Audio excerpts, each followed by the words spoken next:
Hi everyone, welcome. My name is Becca. I work for the Cheshire Size Women's Health Maternity Program, and here are my colleagues, Danny and Benin. Would you like to present yourselves? Hi, my name is Benin, Community Engagement Lead. Hi, my name's Danny and I'm a Community Engagement Lead also, Women's and Health and Maternity Partnership. You know, this webinar is part of a series of webinars including the webinar series, which aims to provide information, resources, and support for all communities across Cheshire and Merseyside, discussing key health priorities to improve women's health. Today's webinar is about COVID-19 and pregnancies. We have our guest speaker, Dr. Rachel McFarlane, which is an obstetric and gynecology consultant at Liverpool Women's Hospital. And we have Dr. Fiza Salam, a GP at Brownlow Health. Can you introduce yourselves, please? Yes, so I'm Rachel McFarland. I'm one of the obstetric consultants at the Liverpool Women's Hospital, and I kind of specialise in some of the high risk obstetrics and also a lot of our risk management over here at the Women. So I'm happy to be invited, and hopefully we'll have a nice afternoon with questions and we can give you as much information as we can. Thank you. I'm Dr. Salam, so I'm a GP at Brownlow. I also do work for the network around racial inequality, as well as across the city and regionally across Northwest. Thank you, Rachel and Fiza. So we'll start with a presentation from Dr. Fiza Salam, and it will be followed by a case studies from Rachel. So I was asked to kind of have a chat about COVID-19 and its effects on pregnancy, and a little bit about the vaccinations as well. So being pregnant doesn't mean that you are more likely to get COVID-19, but what it does mean is potentially you might be more sick and have more problems with it if you do get it. And there's a couple of things that can increase your risk of having problems. So if you're an ethnic minority, we know that ethnic minorities tend to get more unwell when we have COVID. We know that if you are overweight, you tend to have more problems with COVID-19, and women do tend to put a little bit of weight on as we get pregnant. But you know, we're growing a baby, so I think that's fine.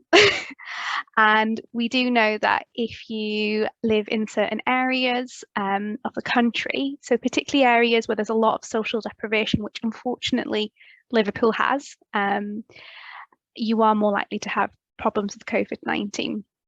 Or if you already have health problems or develop health problems during the pregnancy. And unfortunately, we do know ethnic minority women, when we become pregnant, are much more likely to have things like gestational diabetes, so high sugar levels during pregnancy.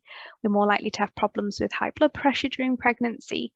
So when you add all these little things together, actually what it does mean is we are just more likely to have problems.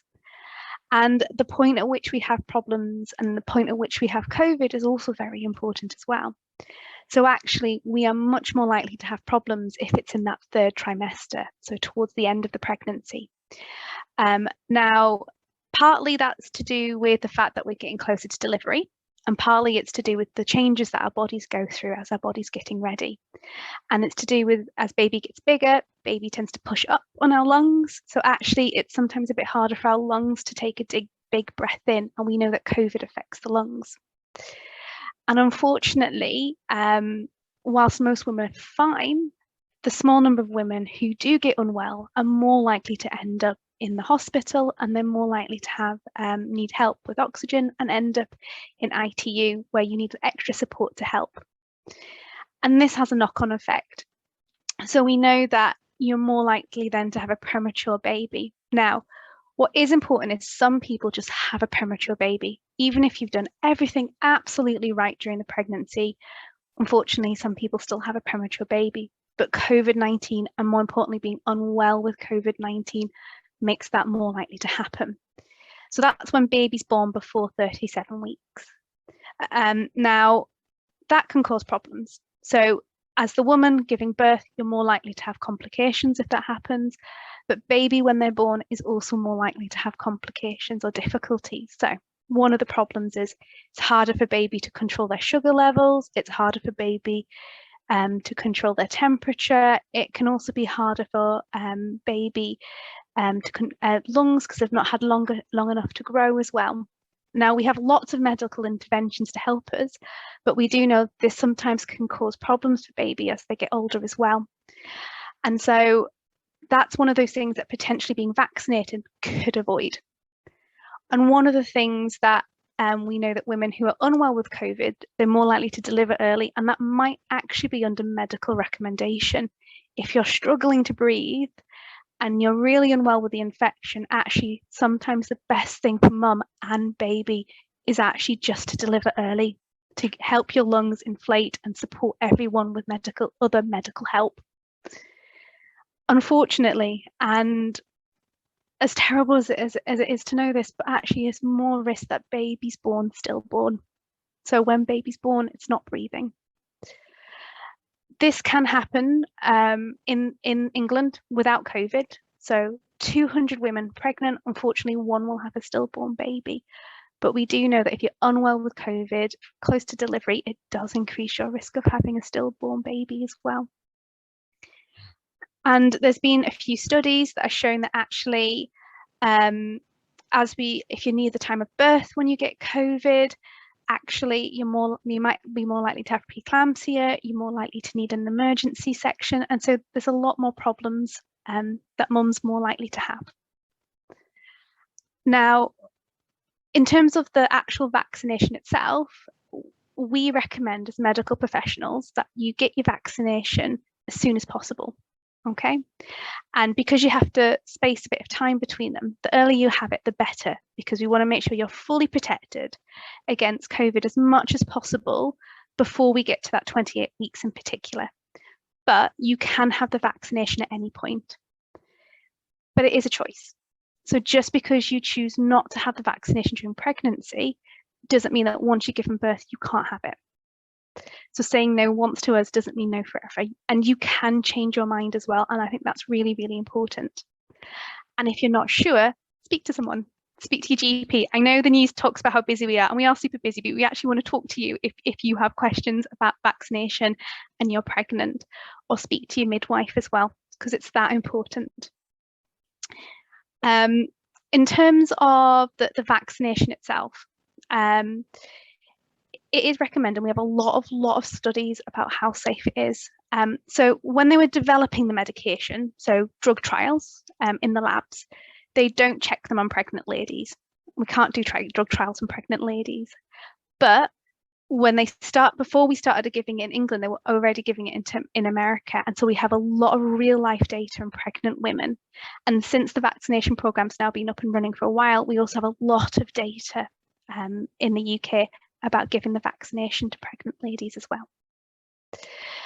And what we do know is that the Pfizer vaccine and the Moderna vaccine, which is the one you're more likely to have, and is the recommended one for pregnant women to have, isn't known to cause problems because you're pregnant. It's not linked to miscarriage. It doesn't increase your risk of stillbirths either. And in terms of the vaccination itself, the way it's set up and the way it works is pretty much as soon as you inject it into your arm, it pretty much almost dissolves immediately. It can't get to your bloodstream. It can't get to your breast milk, so baby doesn't have it. But there's some early evidence that if you have the vaccine when you're pregnant, baby does get some of the antibodies from it. So you're also protecting baby when they're born as well.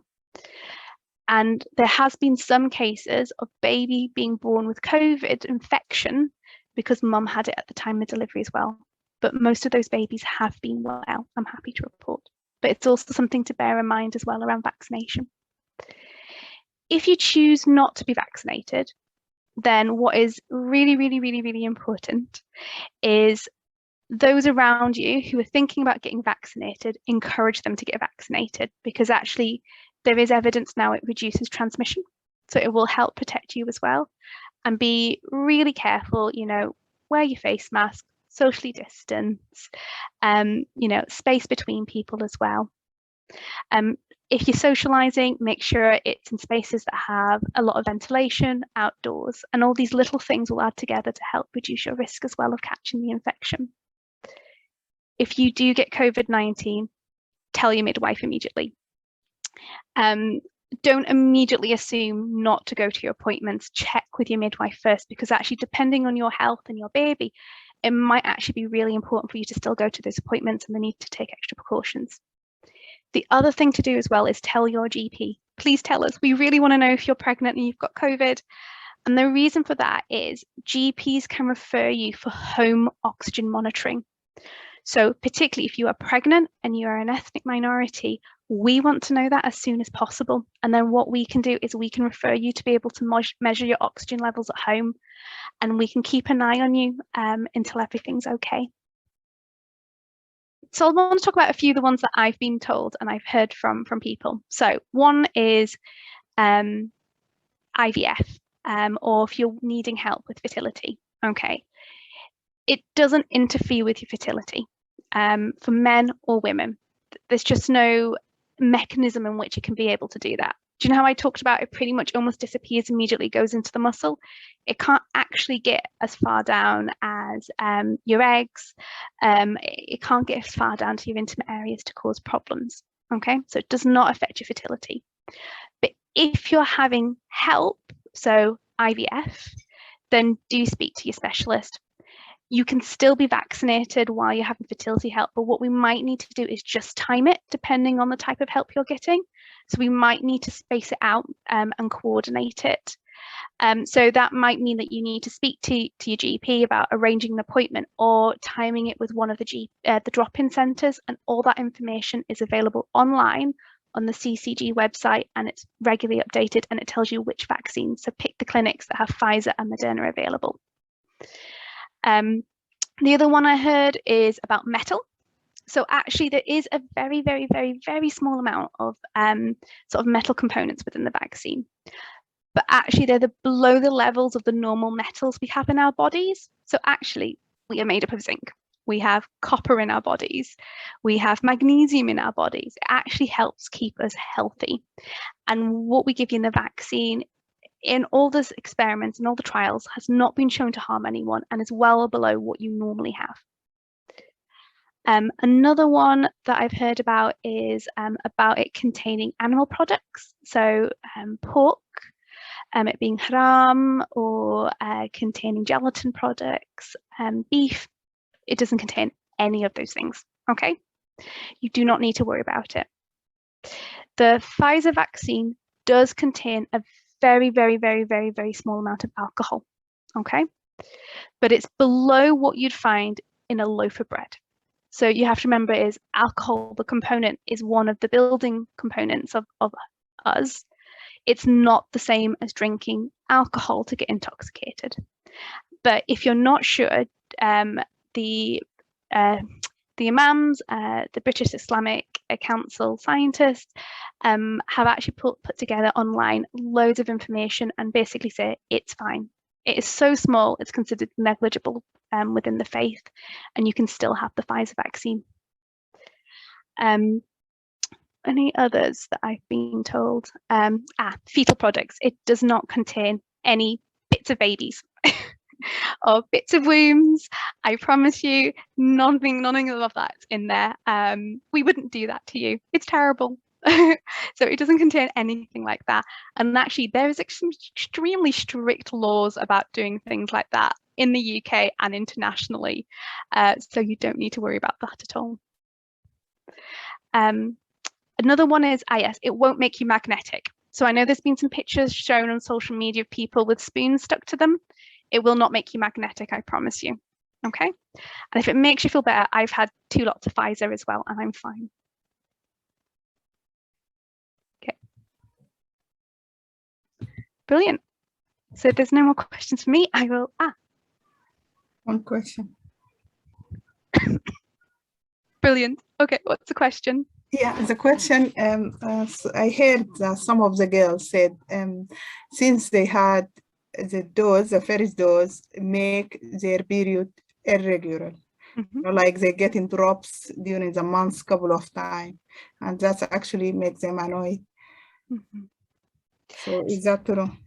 So actually quite a few women have reported it's affected their menstruation levels, and actually that's something that's currently being looked into. We don't know if there's a link to the vaccine of that, but what we do know is there's been an increase in number of people having problems with their menstruation, because actually life's been really, really tough for everyone. We've all gone through a lot of stress. We've all missed out on our loved ones and family. A lot of us, myself included, has gained a little weight during lockdown, and our weight affects our periods as well. And all of these things can affect the period patterns of our bleeding. But if it persists for more than 3 months, speak to your GP, okay? Because actually it might be something else, and we would want to look into that further. And we would want to do maybe some blood tests just to make sure we're not missing anything. At the moment, we can't do the blood test, but we can set up the paperwork and have everything ready. So once we can do blood tests again for you, we can arrange that appointment for you. So I'm following on from what Pfizer said, and some of it will be duplication. I'll be going through some of the same things, but I think it's important to see the numbers and to understand what we're talking about when we say there might be an increased risk, and actually what that means for you. So I'm going to go through some information that we've got, and we get a lot of our information by different hospitals in the region who are looking after pregnant women, and in Scotland, Wales, down south, being able to provide information to a centralized monitoring system. And lots of people have asked me during the pandemic, well, why are you giving this information now? Why didn't you give me this information at the beginning? What's changed? You said that I shouldn't have the vaccine at the beginning, but now you're telling me that I should. And I think the important thing is that we have acquired so much information over the last 18 months to be able to now give you the best information that we can. And we've seen some significant changes during the kind of COVID pandemic.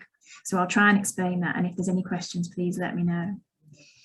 So what does it mean for someone who is pregnant and they get COVID? So this information is taken from over 3,000 women in this country who've had COVID. And we've seen that half of those women are delivered by cesarean section. And we've seen that quite a significant number of these women are needing support with their breathing. So they're having to be admitted to hospital. And for every woman that's admitted to hospital, 1 in 10 of those women is going to need the highest support of respiratory care. So that's going to intensive care and having help with their breathing. And sadly, there have been complications with COVID. And we look at any women who unfortunately dies in pregnancy or after pregnancy. And the team down in Oxford have identified that there have been, during the pandemic, 15 women who have unfortunately died with complications related to COVID. We're quite fortunate in this country that we have very low rates of maternal death in pregnancy, but we have seen that increase related to COVID. And the way that we can reduce that is reducing that severe infection related to COVID by getting women vaccinated. So who is at risk? And Pfizer talked about this initially as well, saying that if you're a little bit overweight, if you've got other medical problems, that you can have a risk. We see women who are over the age of 35, which isn't old by any means at all. Lots of our women are around that age, but that in a way doubles your risk of having to be admitted to hospital and then having more intensive treatment. Again, having that little bit of extra weight also carries a significant risk.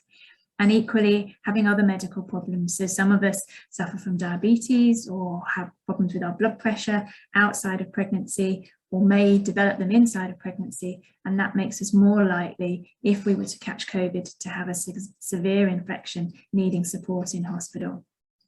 Sadly, we have seen that people from ethnic minorities, our women who are Black, have suffered more than the other women as well.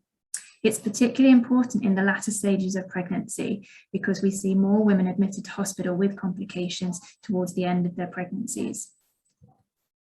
And what are the risks for the baby? Thankfully, the babies seem to be doing really well. But sadly, what we're seeing is that that risk of the baby being stillborn, so not being alive when they're born, has been increased in women who've had COVID. And it's more pronounced if you've got a pre-existing medical condition. So for our women who've got diabetes, blood pressure problems, the risk is slightly higher. We have seen women going into labour early just because of COVID, but equally we've had to deliver babies early because of COVID as well. And this one is quite important because I think when COVID first was on everybody's radar and we were self-isolating, and COVID seemed to be being well tolerated in the pregnant women, and there weren't so many severe illnesses, but that has changed over the last 18 months with the variants that has come in. You may have heard of the Alpha variant, and more recently we've heard of the Delta variant. But what we're seeing now is that the Delta variant is very transmissible. Lots of people are catching COVID, and for our pregnant women, you are more likely to become unwell with the Delta variant than you did in the first waves with some of the variants we saw there. And what can I tell you about the vaccination? Well, this pie chart speaks for itself, really. You can see that all that green, those are people who are unvaccinated. So of the 700 women, over 700 women who've been admitted to hospital with symptoms from COVID, 99% of them had not had either of their doses of the COVID vaccine, and less than 1% of them had had just one dose of the vaccine. And we've not seen any pregnant women who've had both their doses of the vaccine admitted to hospital. And that's really, really important. It does protect you from that admission and that serious illness. So I've got 2 case studies. I'll go through them quite quickly because initially when I was doing this, I wasn't quite sure who I was going to be speaking to. So I've got 2 case studies that just emphasize some of the really complicated things that we're seeing with COVID. So the first lady, she was 27, she was a non-smoker, she had no medical problems at all. This was her second baby. She'd had a cesarean section in the first baby in pregnancy, but it was uncomplicated. She had a BMI that was a little bit above normal, and she was Somalian, and she'd chosen not to have her vaccinations in the pregnancy. She came initially to see us at the Women's just with some mild symptoms, just a bit of a cough, not feeling very well. And she was admitted for rehydration, really. And while she was admitted, she was found to have COVID on her swabs. So we let her go home after 2 days because she seemed to be improving, and she was on some general antibiotics. However, sadly, she was admitted to the Royal a few days later because she was really struggling with her breathing. She was having to work really hard just to get that oxygen into her lungs. And she was admitted straight into the intensive care unit and started on treatment where you're wearing like a special mask that really helps force that oxygen into your lungs. And we also started her on some treatments that have been identified through some of the studies that we've done during COVID. But her situation deteriorated, and she was there was lots of discussions as to whether we would have to support her breathing with the tube that goes down your throat, which is intubation. And there were options at this stage. Should we deliver the baby even though the baby wouldn't survive at 19 weeks? Would it help mom to survive? And these were the conversations that we were having to have. And it's very difficult for babies to survive at extreme preterm, but at less than 22 weeks, we really can't look after those babies. So at around 20 weeks and 4 days, this lady reported to the team in ITU that she couldn't really feel the baby moving. And we had up until that point been going to see her, listening into the baby. The community team had been over to see her as well. And so I first met her when I went over to do an ultrasound scan to look at the baby. And unfortunately, the baby had not been able to cope with the severe effects of COVID for mom, and the baby had passed away. The ITU team at the Royal were fantastically supportive. They were able to bring in her close family member, her husband, so that he could be with her at what was a really difficult time. But this lady remained unwell, and we didn't know when she would be well enough to come over for us to look after her at the Women's. And so after a lot of discussions with her, with the team in intensive care, we felt that we had to deliver her baby to help her improve. This lady spent a total of 31 days in hospital. She spent 20 days in intensive care. She has recovered from COVID and is doing well, but sadly, her baby didn't survive. And that was one of those horrible consequences of this very nasty infection.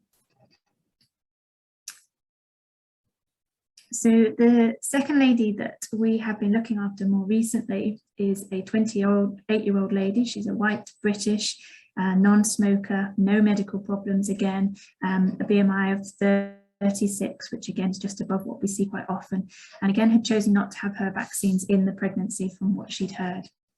She'd got 2 children at home. She'd had 2 previous cesarean sections, and she became unwell at around 27 weeks with difficulty breathing and short of breath. She went to A&E initially and was found to have COVID, and she was sent home, and they were doing something called telehealth, which is where they can communicate with these ladies quite quickly in case they deteriorate. She was then readmitted to the Royal after a day because she was really struggling a lot more with her breathing. So she was treated for COVID pneumonia, which is a condition of your lungs that can get in COVID. And we also investigated her for things like blood clots, because you're more likely to get those when you're pregnant and more likely to get them in COVID. But sadly, she needed more and more help with her breathing. She was admitted to the intensive care unit, and there were lots of discussions when she was admitted around whether for her at 27 weeks, a bit further on in the pregnancy, whether delivery would help her breathing. And we've spoken a lot to our teams in London, the teams in Manchester, who may have seen more women admitted to intensive care than we have, to say what is best for these women, because we're learning so much all the time. And we decided it was best to avoid delivery, because when you have a big operation, it's quite stressful for your body. So we thought that would be best for this lady. Unfortunately, her condition deteriorated, and it was decided that she may need even more support with her breathing and the rest of her health. So we delivered this baby by emergency cesarean section at 29 weeks. And the team from the Women's went over to the Royal to help deliver that baby. And then the lady was on a ventilator for a number of days. And then after being ventilated, they had to use a little thing called a tracheostomy, which is where they're still helping her breathe, but she has a little tube in her neck, and she can then talk to us and communicate a little bit more. Thankfully, at the beginning of this week, her tracheostomy has been removed and she is now breathing for herself. She's still an inpatient over at the Royal, and her baby remains an inpatient here at the Women's Hospital, but it is doing very, very well. And just to show you how good mothers are at looking after their babies, this baby has never tested positive for COVID, despite mom being so ill with COVID.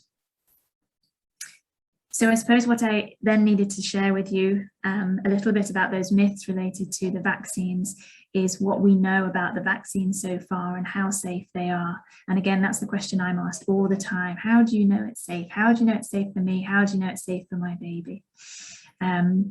So there's always lots of discussion because this is a new vaccine. People talk about it being some sort of chromosomal vaccine that might affect you, but it doesn't replicate in mum. As Pfizer said, once it's in, it dissolves, it goes away.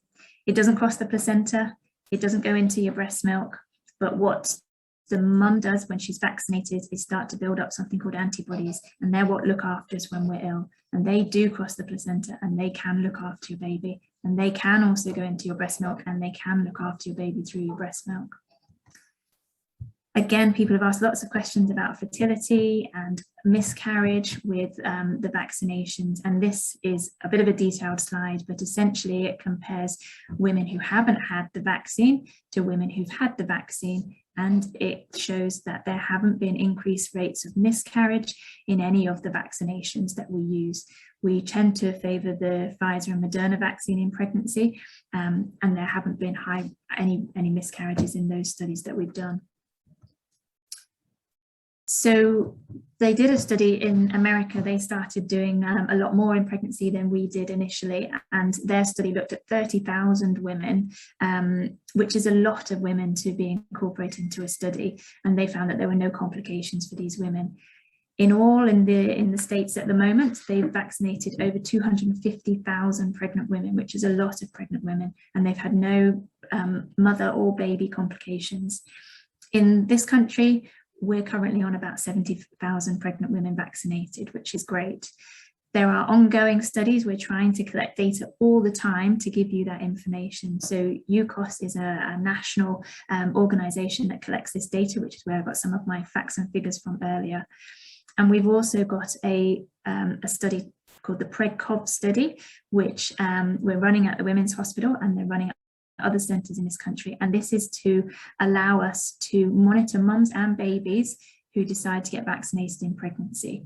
And we will offer you kind of additional monitoring, and then we will follow the babies up until they're a year old to see how the vaccine has been beneficial to mums and baby in the pregnancy. We'd just like to say at this stage that the really important thing, as Pfizer said, was if you think you have COVID or you've got symptoms, that you let somebody know. One of the biggest concerns about, unfortunately, the women who did die over the last 12 months has been that they thought they could manage at home and they didn't let anybody know, and they started to struggle at home but weren't able to seek the help that they needed. And the other thing is, if you've got questions, please just let us know. We can answer those questions for you, rather than you getting information that might not be correct. So I think there's a couple of questions that might be in the chat already. So I can see one that says, do we know how long the immunity lasts for and will eventually fade? So at the moment, we don't have precise figures on that. And that's probably what the PregCov study is hoping to identify. So the PregCov study is looking at the time interval between having your first vaccine and your second vaccine, and then seeing how pregnant women adapt to that. As you might remember, right at the beginning when COVID started, there was a lot of debate as to whether you should have those vaccinations close together or whether they should be further apart. The other thing that we'll be able to tell is how your immunity changes over the course of your pregnancy and after you've had the baby, but I don't think we have that information at the moment. So we've got another question that's come through. Can breastfeeding protect children if the mother is vaccinated? So we think so. So there are lots of different vaccinations that women and lots of people have during their lives. And a little while ago, probably about 5 or 6 years ago now, we saw that whooping cough was on the increase, particularly in little babies. And you'll know that little babies don't have their vaccinations until they're kind of 6, 8 weeks old. And so what we did was to offer women the whooping cough vaccine during their pregnancy. And then mums had the whooping cough vaccine, they will be able to build up their immunity, which they can pass through to the baby in their breast milk. And that then protects the babies when they're small in those first few weeks of life, to protect them getting infections like COVID, like whooping cough, until they're able to have their own immunisations. So there's a question here. It says, you mentioned some children were seen to be born with immunity when the mother was vaccinated. And was this immunity a lasting one, or would it fade away soon? Was antibody tests done to the children, or were the circumstances immunity examination? So the immunity does pass, as we've seen with other vaccinations like the whooping cough vaccine. The baby will so eventually get rid of all mum's lovely antibodies that it's acquired during the pregnancy, and we don't know how long that lasts. We think it's probably 4 to 6 weeks or so, but the PregCov study will be able to give us much more information on that. And yes, they are going to take some blood tests from the baby when the baby's born, and then through the baby's first year. Not many, just a couple, to be able to give that information in a much more accurate way.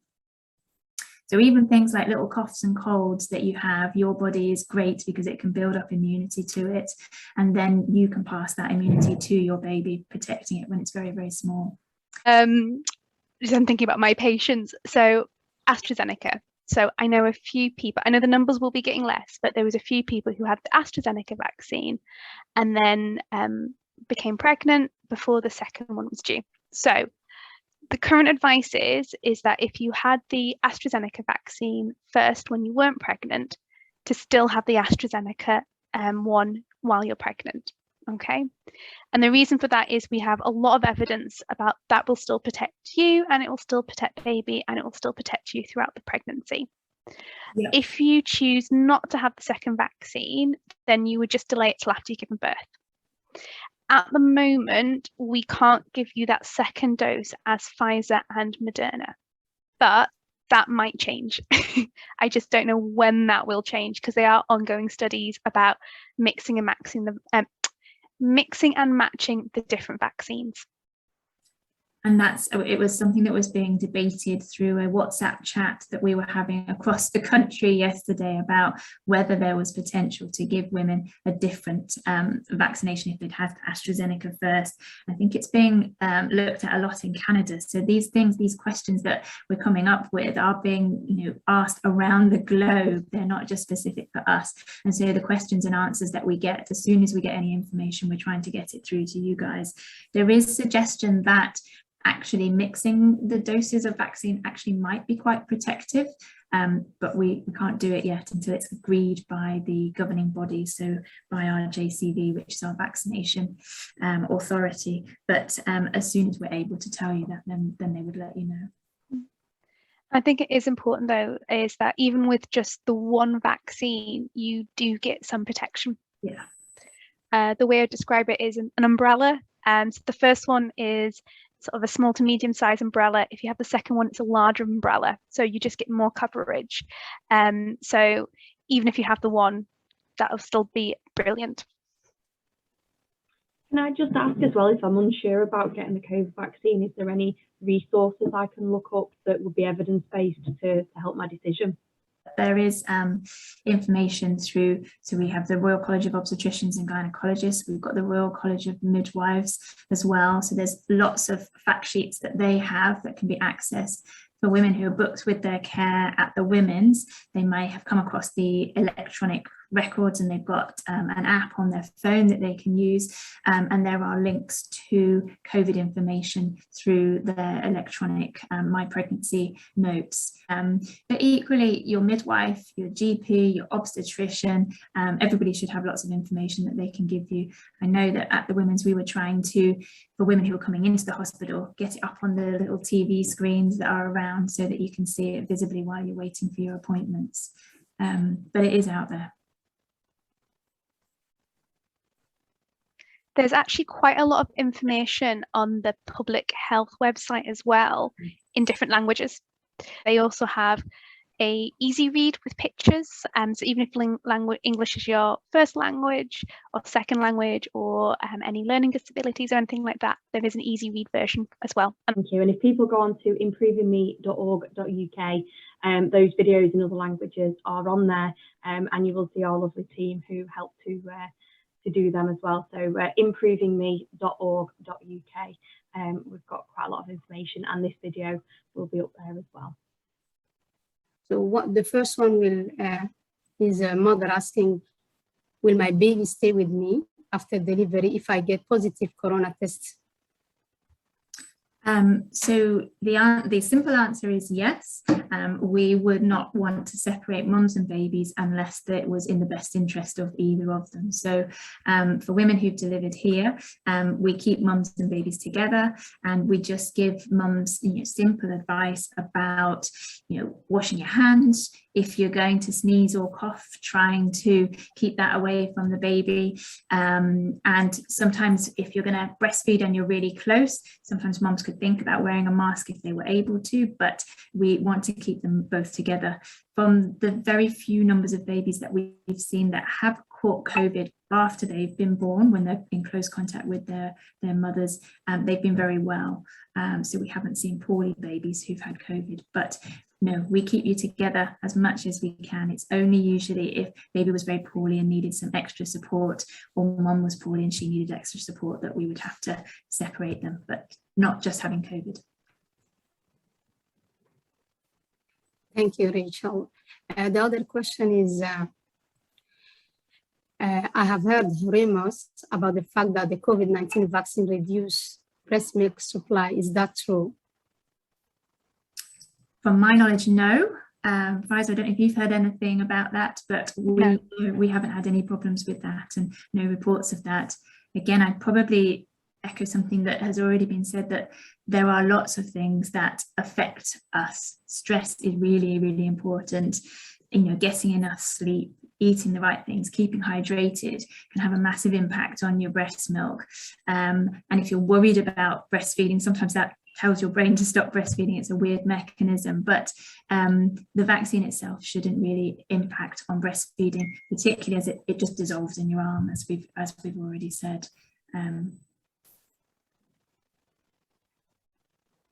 Yes, this other lady is asking, will I have a cesarean section if I'm COVID positive?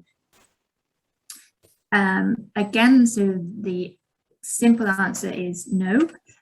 It's only really if it was indicated for safe delivery of baby or because mum was very, very poorly. So we have had quite a lot of women who come to hospital, they don't have any symptoms of COVID, but when they have their tests, when they're admitted, they have tested positive for COVID and they've gone on to have nice normal vaginal deliveries without any complications.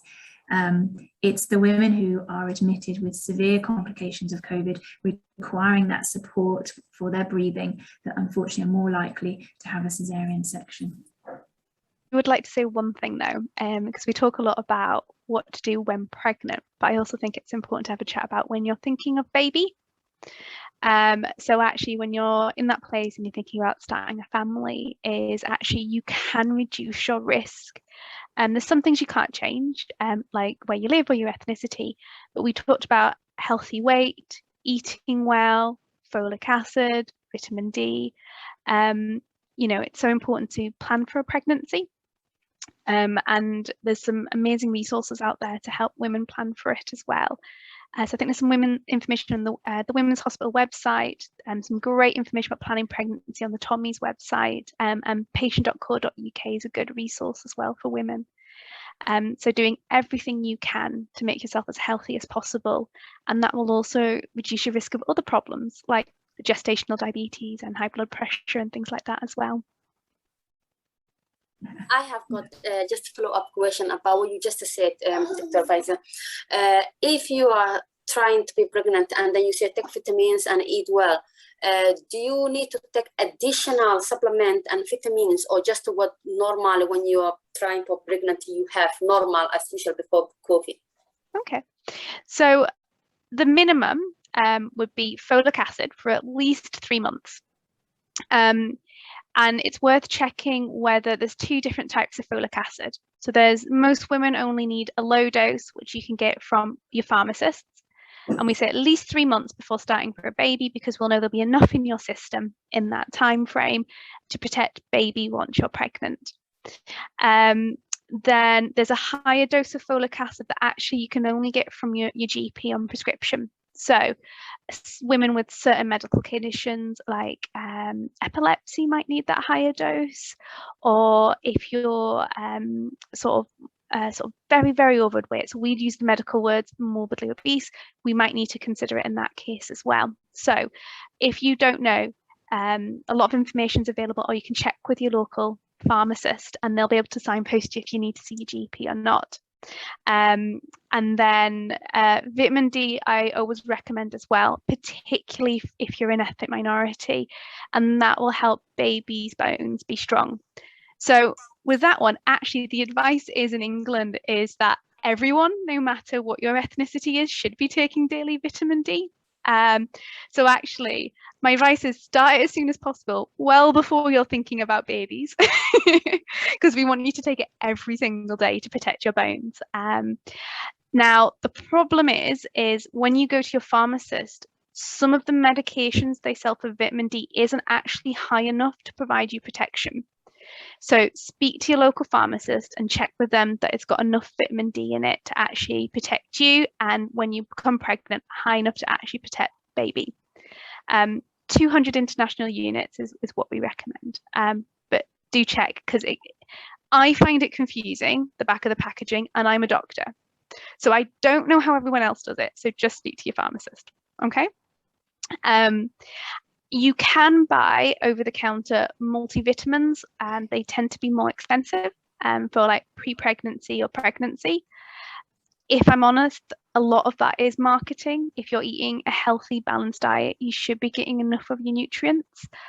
But actually, if you have a very restrictive diet, or you're vegan or vegetarian, or you don't like certain things in your diet, it might be worth considering a multivitamin then, so you're not missing anything important. But the main one is folic acid for at least 3 months, and take vitamin D as soon as possible. Benny? Since COVID started, I've seen people from the local communities just buy vitamins, whether you're pregnant or you are not pregnant, especially zinc and vitamin C.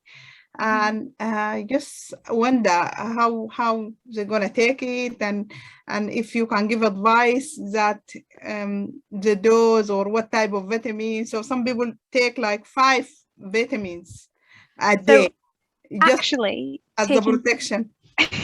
so actually taking too many vitamins is bad for you. So actually I don't recommend as a GP taking over-the-counter zinc. And the reason for that is if you take too much zinc, it actually pushes your copper levels down, and that can actually cause serious damage to your nerves that we can't fix. So that's why don't take loads of different types of vitamins, okay? Like I said before, you shouldn't need a multivitamin if you're generally healthy, but if you are going to take a multivitamin, just take the one that covers everything you need. And that will be different if you're pregnant and not pregnant, okay? And then there's some types of vitamins that you shouldn't take if you're pregnant as well, so that's why it's important. In protecting you against COVID, there was a lot of stuff about vitamin D to protect you against COVID, and actually the evidence to that's been a little variable. But so my advice is, given that you're meant to take it every day anyway, and we definitely know there is definite health benefits to it, will it help you against COVID or not? We're not sure, but it's going to help you anyway to take it. It's not going to hurt you, as long as you don't take it excessively. So taking too much vitamin D is bad for you because it damages your calcium levels. So if you've got loads of people taking loads of pills, tell them they're wasting their money, pick one and make it a good one. So just in terms of the research that we're doing at the Women's, if anybody was interested in getting the vaccination at the Women's and being part of our research study, which is across the country, then you can just contact the Women's and speak to the research team, or contact your midwife and they can refer you to our research midwives who can have a chat with you. If you feel better supported having your vaccination with regular input from us, then we're happy to do that for you. My advice is, either go out there and get your vaccine, or if you're unsure in any way and you need more information, then please contact your midwife, your GP, your obstetrician, who can provide more information. And if you do catch COVID, please let us know, because if you are not feeling well, we need to know so that we can support you. And even if you feel great, at least tell your GP so we can refer you for oxygen telehealth. And also, just to add to that, because I know it's come through sometimes through ours as well, is if you are COVID, do tell, because it doesn't stop you getting any care at all. I know people are afraid of saying, if I've got COVID, I can't have my partner with me at birth, or I can't do this, and that is not the case. There are things that can be put into place to ensure that things, you are given all the care that you need, including partners and things. So please don't let that stop you. We've had lots of questions about partners and who can come in, who can't come in. And I mean, you will all know that there are still restrictions on visiting and partners and things, but we want you there. We want your partners there at that joyful moment of having your baby. So even if your partner has COVID, as long as they're not poorly, they can be with you during delivery. So please let us know, and then we will try and accommodate everything that we can to support you. Thank you, everyone. We appreciate being here. Thanks again for joining us today, and we hope we'll see you next time. We have a series of webinars coming on. If you check on our website, including me, you will find lots of upcoming information and interesting webinars. Thank you. Thank you.